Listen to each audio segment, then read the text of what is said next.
अहिले निर्वाचन आयोगको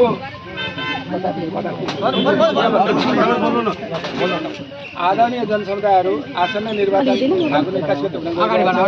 निर्वाचनको कार्यक्रम अन्तर्गत अहिले आचार संहिताको हिसाबले उम्मेदवारहरूले आफ्नो मत माग्ने अवस्था नभएको र आफ्ना मतदाता र शुभचिन्तक समर्थकहरूसँग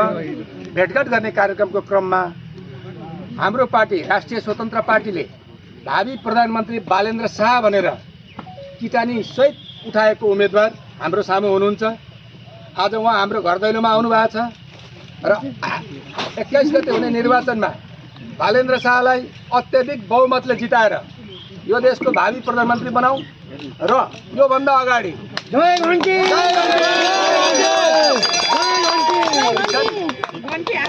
यो भन्दा अगाडि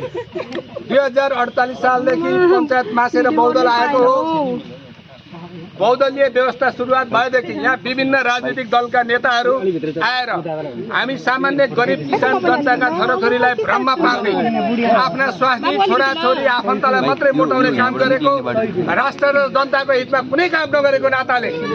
काठमाडौँ बनाएर अब देश बनाउँछु भन्दै हिँड्नुभएको बालेन्द्र शाहलाई अब कसैको पैसाको प्रलोभनमा होइन, पैसा खाऊ भोट घन्टीमा हालौ।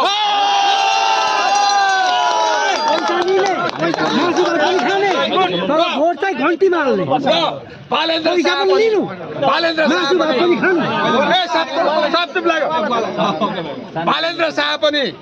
यो देशको संविधान अनुसार 4 वर्ष 5 वर्षको लागि निर्वाचित हुने हो।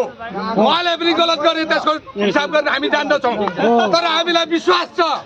हामी नेपाल र नेपाली जनतालाई उहाँले धोका दिनुहुन्न र म यति भन्दै उहाँलाई फुल लाएर शुभकामना सहित प्रधानमन्त्रीको रूपमा फेरि भेट्न पाऊ भन्ने आग्रह